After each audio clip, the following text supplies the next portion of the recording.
മോളെ, അമ്മയുടെ പൊന്നു മോളെ, അമ്മയോട് ക്ഷമിക്ക്. മാപ്പ്, 1000 മാപ്പ്.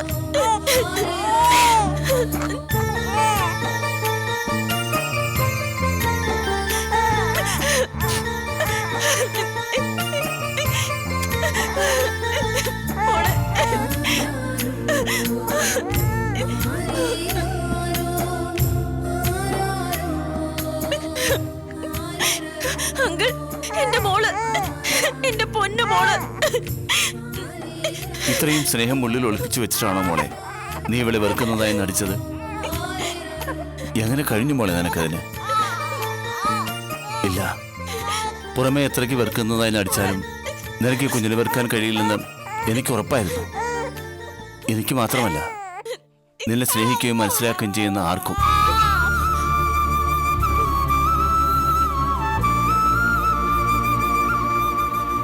ഞാനിപ്പോൾ പറഞ്ഞില്ലേ, നിന്നെ സ്നേഹിക്കുകയും മനസ്സിലാക്കുകയും ചെയ്യുന്നവരെ പറ്റി.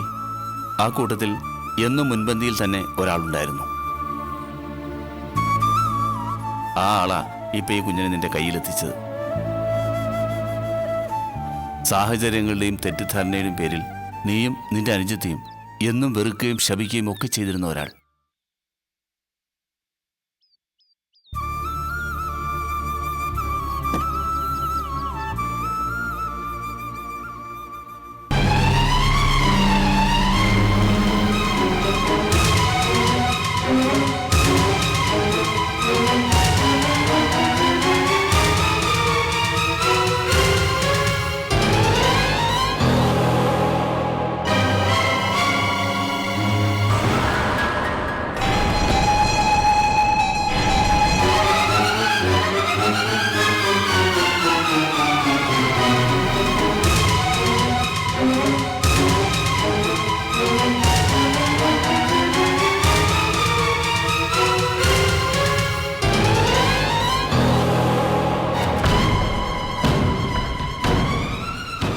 അയാളെന്താ ഇവിടെ?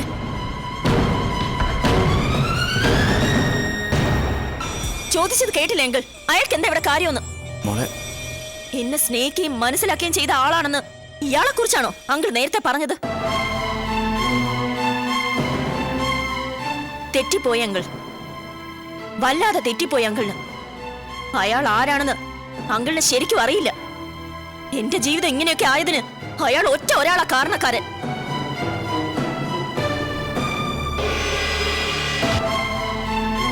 എന്റെ അനിയത്തെക്കാളും ഒക്കെ കൂടുതൽ ഞാൻ ഇയാളെ സ്നേഹിച്ചു, വിശ്വസിച്ചു.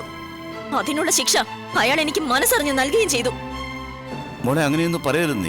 നീ കാര്യങ്ങളൊന്നും അറിയാതെ. വേണ്ട, ഇയാൾ ആരാണെന്ന് അങ്കിൾ എന്നെ പറഞ്ഞു ബോധ്യപ്പെടുത്താൻ വെറുതെ ശ്രമിക്കണ്ട. എന്റെ അച്ഛനും അമ്മയും മരിച്ചു പോയതിനു ശേഷമുള്ള കുറച്ചു കാലമേ എന്റെ മനസ്സ് എന്നിൽ നിന്ന് പിടിവിട്ടു പോയിട്ടുള്ളൂ. അതിനു മുൻപും പിൻപും ഉള്ള അലൻ ജോസഫ് ആരായിരുന്നു എന്ന് എനിക്കിപ്പോ വ്യക്തമായിട്ട് അറിയാം.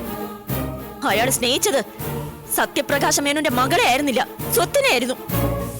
കടം കയറി ആ മനുഷ്യൻ ആത്മഹത്യ ചെയ്തു എന്നറിഞ്ഞപ്പോ എന്റെ അച്ഛന്റെ അമ്മയുടെ ശവശരീരത്തിന്റെ ചൂടാറുന്നതിന് മുമ്പ് തന്നെ മറ്റൊരു പെണ്ണിന്റെ കഴുത്തിൽ ഒരു എളുപ്പവും ഇല്ലാതെ താരി കേട്ടാൻ ചങ്കൂറ്റം കാണിച്ച നീചനാണ് അയാള്. ഈ മനുഷ്യനെ കുറിച്ചാണോ, ഇയാൾ എന്നോട് കാണിച്ച കപട സ്നേഹത്തെ കുറിച്ചാണോ അങ്കിൾ എന്നെ കൺവിൻസ് ചെയ്യാൻ ശ്രമിക്കുന്നത്? വേണ്ട അങ്കിൾ, അതിന് ശ്രമിക്കണ്ട.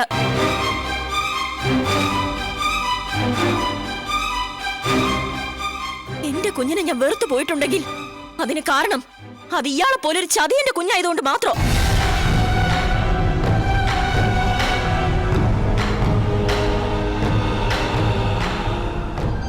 ഗായത്രി മോളെ, നീ കരുതുന്ന പോലെ അലൻ ഒരിക്കലും നിന്നെ ചതിച്ചിട്ടില്ല മോളെ. വേണ്ട അങ്കിൾ, ഇയാളെ കുറിച്ച് ഒരു വാക്ക് എന്നോട് പറഞ്ഞു പോരുത്.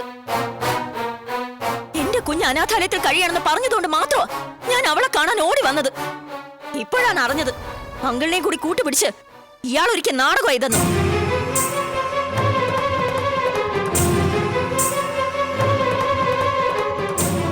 ഇയാൾ തെറ്റുകാരനല്ലെന്ന് സ്ഥാപിക്കാൻ വേണ്ടിയാവും ഗൗരിയുടെ കയ്യിൽ നിന്നും ഇയാൾ മോളെ തട്ടിയെടുത്തത്. അതോ ഇനി അങ്കിളിനെ പോലെ അവൾക്കും ഈ നാടകത്തിൽ പങ്കുണ്ടോ? ഗായത്രി. അതെ, ഗായത്രി തന്നെയാ സംസാരിക്കുന്നത്. എന്തിനാ അങ്കിൾ കള്ളം പറഞ്ഞ് എന്നെ ഇങ്ങോട്ട് കൂട്ടിക്കൊണ്ട് വന്നത്?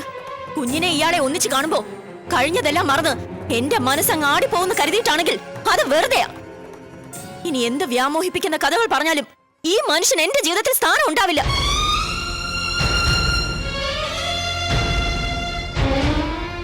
എന്റെ കുഞ്ഞിനെ ഒന്ന് കാണണമെന്നേ ഉണ്ടായിരുന്നുള്ളൂ എനിക്ക്.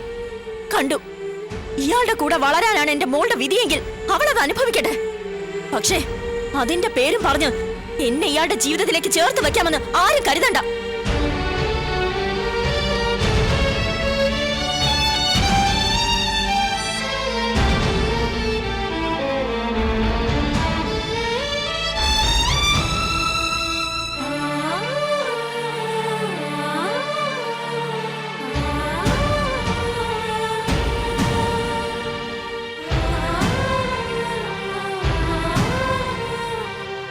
അലൻ, നിന്റെ മനസ്സിൽ അവൾക്കുള്ള സ്ഥാനം എന്താണെന്ന് നീയല്ല അവളെ ബോധ്യപ്പെടുത്തേണ്ടത്.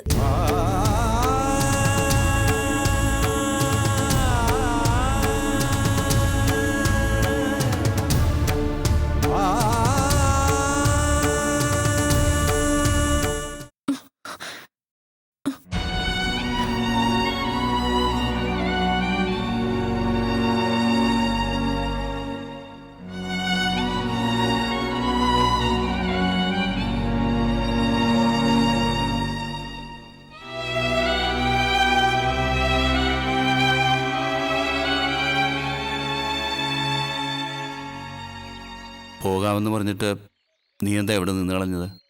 പോകണ്ടേ നമുക്ക്? പോകാൻ മനസ്സ് വരുന്നില്ല അല്ലേ? അവരുടെ മുന്നിൽ വെച്ച് പറഞ്ഞതുപോലെ മോളെ ഒന്ന് കാണാൻ മാത്രമല്ല, പുത്തേഴത്ത് നിന്നും നീ എൻ്റെ കൂടെ ഇറങ്ങി വന്നതെന്ന് എനിക്കറിയാം. അവളെ ഒപ്പം കൊണ്ടുപോകാൻ തയ്യാറായി തന്നെയാണ് നീ വന്നത്. പക്ഷേ അലൻ്റെ സംരക്ഷണയിലാ കുഞ്ഞെന്നറിഞ്ഞപ്പോൾ നിന്റെ ദുരഭിമാനം അതിന് സമ്മതിച്ചില്ല. അതുകൊണ്ട് നീ അയാൾ കൊടുക്കുന്ന ഒരു ഔദാര്യം കൊണ്ടുപോയി വളർത്തിക്കോളാൻ. എന്നിട്ട് എന്തേ തിരിച്ചു പോകാൻ മനസ്സിലാതെ നീ ഇവിടെ നിന്ന് വീർപ്പുമുട്ടുന്നത്? ആ ചെറുപ്പക്കാരൻ ആരാണെന്നും അയാൾക്ക് നിന്റെ ജീവിതത്തിൽ ഉണ്ടാകുന്ന സ്ഥാനം എന്താണെന്നും ഞാൻ പറഞ്ഞ് ബോധ്യപ്പെടുത്തേണ്ട കാര്യമൊന്നുമില്ലെന്നും എനിക്കറിയാം. പക്ഷേ അയാൾക്കും നിനക്കും ഇടയിൽ നീ അറിയാതെ പോയ കുറേ സത്യങ്ങളുണ്ട്. അത് നന്നായി മനസ്സിലായതുകൊണ്ടാണ് അലൻ എനിക്കിപ്പോഴും തള്ളിപ്പറയാനാവാത്തത്. വേണ്ട അങ്കിൾ, എനിക്കൊന്നും കേൾക്കണമെന്നില്ല. നമുക്ക് പോവാം. മോളെ അയാളെ കൊണ്ടുപോയിക്കോട്ടെ. നിൽക്ക്. എനിക്ക് പറയാനുള്ളത് മുഴുവൻ ഇപ്പൊ നീ കേൾക്കണം. കേട്ടേ പറ്റൂ. കാരണം പുത്തെഴുത്ത് മടങ്ങിയെത്തിയാൽ ഇനി ഇതൊന്നും നിന്നെ പറഞ്ഞ് ബോധ്യപ്പെടുത്താൻ എനിക്ക് കഴിഞ്ഞൊന്നും വരില്ല. നിനക്കും നിന്റെ അനുജത്തിക്കും കിട്ടാൻ പോകുന്ന സ്വത്തിൽ മാത്രം കണ്ണുവെച്ച് കഴിയുന്ന അംബികയ്ക്കും വിനയനും നിന്നോട് പറയാൻ 100,000 നുണക്കഥകളുണ്ടാവും. അതിനിടയിൽപ്പെട്ട് സത്യം എന്താണെന്ന് നീ അറിയാതെ പോകും.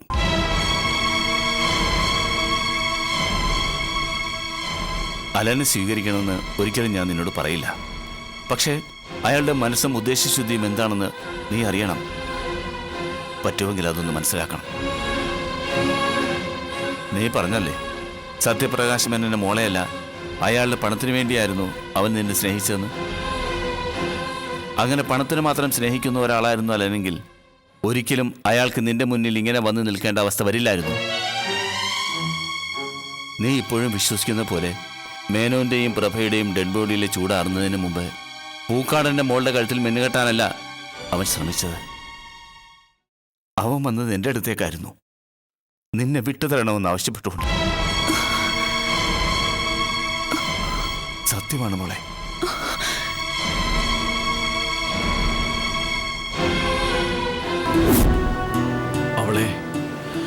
അവളെ നഷ്ടപ്പെടുത്താൻ വയ്യാത്തതുകൊണ്ടാണ് ഞാനിപ്പോഴും അങ്കിളിനെ തേടി വന്നത്. പ്ലീസ്, അവളെ കൊണ്ടുപോകാൻ എന്നെ അനുവദിക്കണം. അങ്കിളുടെയും ഗൗരിയുടെയും സമ്മതം, അത് മാത്രം മതി എനിക്ക്.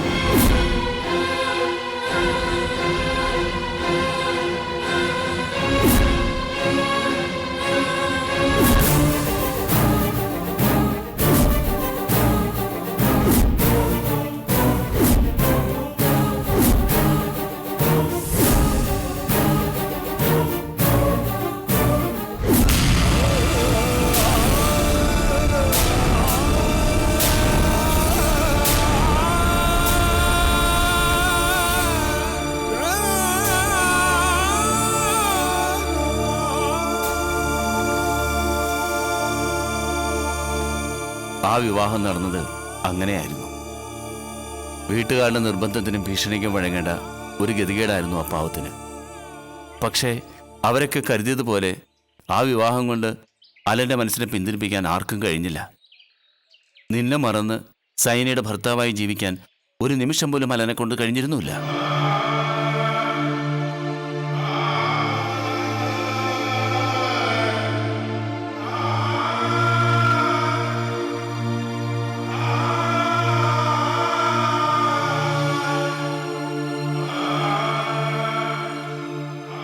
അലനൊപ്പം വന്ന ആളായതുകൊണ്ട് ഞാൻ പറയുന്നത് ഗായത്രി ഏത് സെൻസിൽ എടുക്കുമെന്ന് എനിക്കറിയില്ല. പക്ഷേ അലനെ മനസ്സിലാക്കിയ അവൻ്റെ ഒരു നല്ല ഫ്രണ്ട് എന്ന നിലയിൽ ഒരു കാര്യം ഞാൻ ഉറപ്പിച്ച് പറയാം. അലൻ്റെ മനസ്സിൽ ഗായത്രിയോളം സ്ഥാനം മറ്റാർക്കും ഉണ്ടായിരുന്നില്ല. ഇനി എത്ര വർഷങ്ങൾ കഴിഞ്ഞാലും അതങ്ങനെ തന്നെ ആയിരിക്കുകയും ചെയ്യും.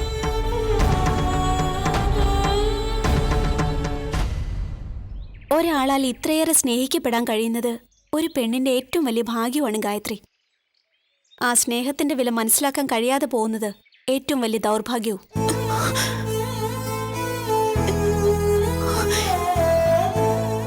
ഒരു നല്ല ഫ്രണ്ടിനോട്, അല്ല സ്വന്തം സഹോദരിയോട് എന്ന പോലെ ഞാൻ പറയാ, ആ സ്നേഹം അവഗണിക്കരുത്.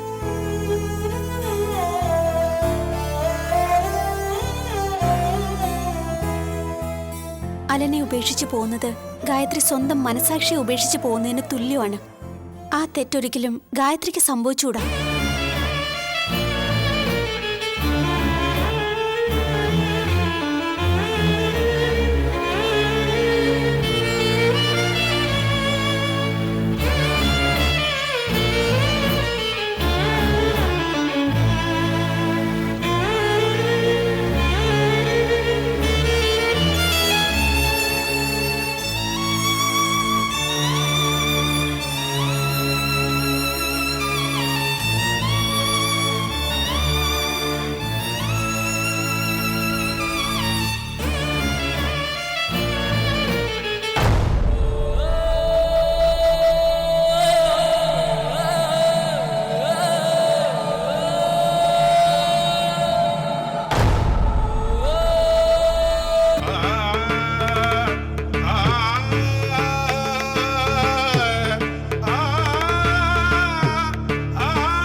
ഗായത്രി,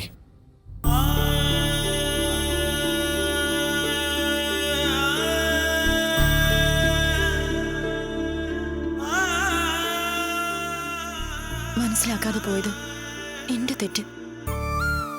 എല്ലാവരും പറയുന്നു നിങ്ങളായിരുന്നു ശരിയെന്ന്. അല്ല, നിങ്ങൾ തന്നെയായിരുന്നു ശരി. തുടക്കം മുതൽ തെറ്റുകൾ മുഴുവൻ സംഭവിച്ചത് എനിക്കായിരുന്നു.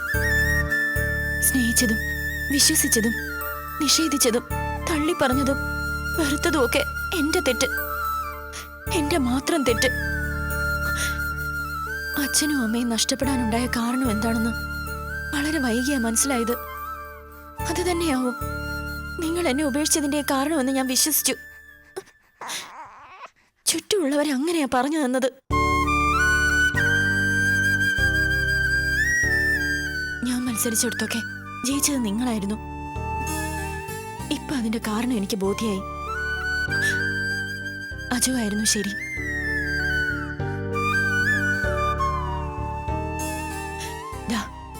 എല്ലാ മത്സരവും ഉപേക്ഷിച്ച് ഗായത്രി തോൽവി സമ്മതിക്കുന്നു. ഇവളെ ഞാൻ കൊണ്ടുപോയിക്കോളാം.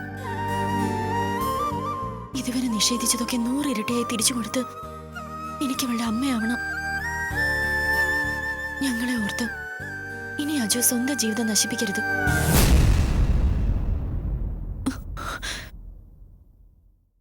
പൊയ്ക്കോട്ടെ.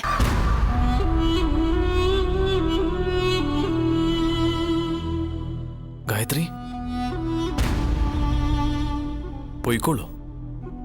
മോളെ നിനക്ക് കൊണ്ടുപോകാം. പക്ഷെ ഒരു ഉറപ്പ്, ഒരേ ഒരു ഉറപ്പ് നീ എനിക്ക് തരണം. നീ നമ്മുടെ മോളുടെ മുഖത്ത് നോക്കുമ്പോ, അവളെ ഓമനിക്കുമ്പോ, എന്നെയും എന്റെ സ്നേഹത്തെ പറ്റിയും ഓർക്കില്ലെന്ന്. പറ്റുമോ നിനക്കതിന്? അതിന് സാധിക്കുമെങ്കിൽ പൊക്കോളൂ, ഞാൻ തടയില്ല.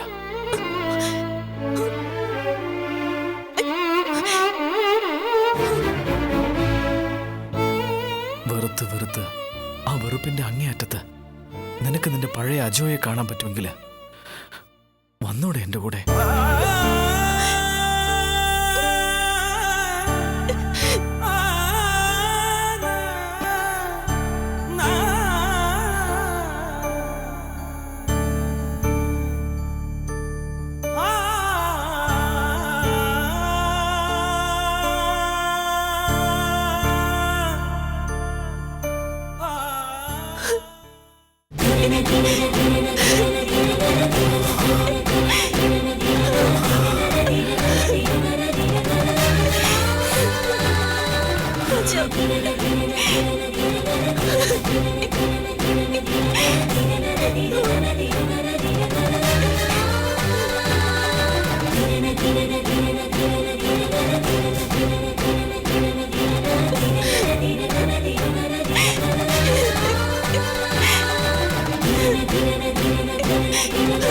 അജു, മാപ്പ്.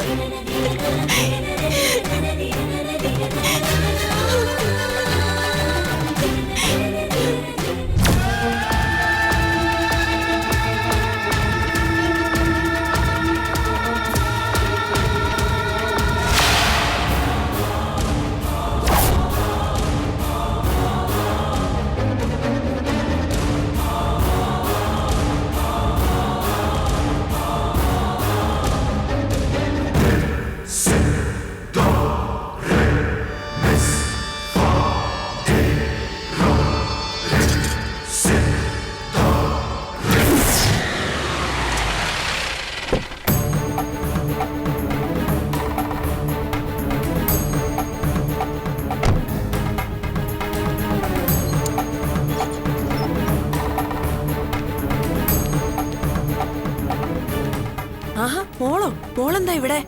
പുത്തേഴ് തമ്പിക മേഡത്തിന്റെ വളർത്തുമോളെന്ന് നേരിൽ കാണാനും പരിചയപ്പെടാനും വന്നൊരു ആരാധികയാ. നീ എന്താ കൊച്ചൊരുമാതിരി വാലും തലയില്ലാതെ സംസാരിക്കുന്നത്? ദേ, അവള് മോളിലുണ്ട്. എന്തിനാ ഇപ്പൊ ഇങ്ങോട്ട് വന്നത്? ദേ, നമ്മള് തമ്മിൽ കണക്ഷൻ ഉള്ളതൊന്നും അവക്കറിയത്തില്ല. അത് അവൾ അറിയാൻ വേണ്ട. എന്താ കാര്യം? വേഗം പറഞ്ഞിട്ട് മോള് പൊക്കോ. വേണ്ട മേഡം, അങ്ങനെ ഒരുപാട് ഒച്ച താഴ്ത്തി പറഞ്ഞ് ഇനി അതങ്ങനെ രഹസ്യമായിട്ട് വയ്ക്കേണ്ട കാര്യമൊന്നുമില്ല.